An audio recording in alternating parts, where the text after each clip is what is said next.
For our Eskrima students now, we're going to have counters for angle 8.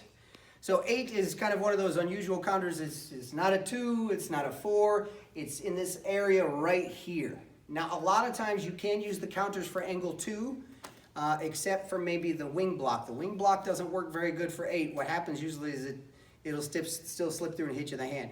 Wing block's good for angle 2, not so much for angle 8. All right, so angle 8, there are some differences. So the first one is going to be the drop block. So it's like just a high 4. Now what you got to make sure that you don't do is reach over the top. You're meeting it directly like this. So she delivers the angle 8, I'm dropping here, right? And in training, we throw the angle 8 to the shoulder, not the neck where it's really supposed to go. After I send it through, I'm going to strike up, down, hit the face, and then I pivot out. We show from this side. So she's striking right here at my shoulder, right? And I drop, sinking down, okay? My left leg went back. Upward, notice how my wrist is turned. Downward, hit the face, or I want you to understand, oh, I stumbled for a second. I want you to understand that that hit to the face doesn't have to be to the face, it could be a check to the hand too, right? And then as I pivot, I hit the neck, okay? So now, I'll do this in the air. Okay, so we're right here. As the 8 comes in, remember the left leg goes back, so I'm gonna drop, strike up, down, hit the face, or check the arm and pivot. And that's your angle 8 drop block. Now the next one is going to be what we call thread the needle. There's 2 methods we do here. We'll do classical and then we do combative. Let's do the combative one first. That's a simple one. All right, so I'm here in this position. This could be maybe I struck and miss, or maybe I was already in the fencer's position. So when she strikes, I'm checking here and then I'm stabbing underneath. Then what I'm going to do is as I pin that arm down, this comes around and I hit. If you hit to this side, they'll block or grab your stick, right? So after I thrust and I bring it down, I'm hitting this side of the neck. And then when I step through, I could either hit her arm again, or I could hit the knee and leave, okay? On this side.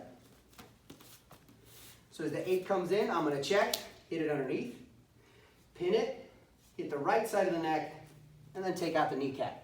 Or if the arm is still there, you can shatter that hand as well. Remember, targets may vary. Okay, so now I'll do that one in the air. So right here, 8 comes in, check, thrust, bring it around and hit, and then take out the leg. Now, classical version of thread the needle.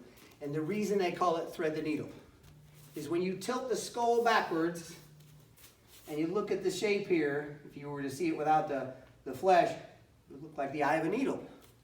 So I'm taking that needle and I'm threading it through there, all right? So when she strikes, I'm checking, but this time it comes right underneath the chin. Then it comes back, hit the neck, and hit the leg.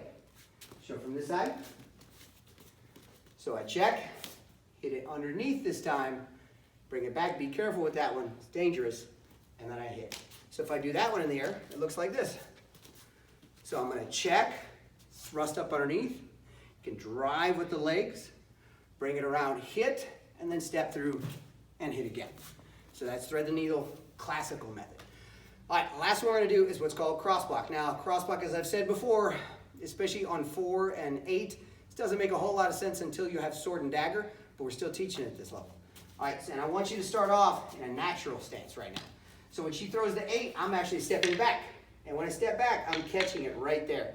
And my left hand is above her weapon. Notice that I've stepped back so far that I'm out of range. So even if I'm a little slow with my pass, it's okay. So she strikes, I step back, I'm here, and I pass it through. The moment I feel the click of the stick, my hand is passing. Hit underneath, strike, hit, or check the hand, and then pivot. This side.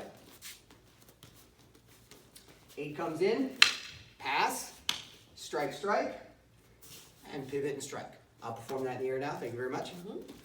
So angle 8 in the air, starting in a natural stance. Stepping back, stick point straight down. Left hand is underneath. Notice that this is in alignment with my right knee. I pass it. As I pass, this pulls up, this wipes down, and I make a circle. Hit under the arm, hit the neck, hit the face, and then pivot and strike. And those are all your counters for angle number 8.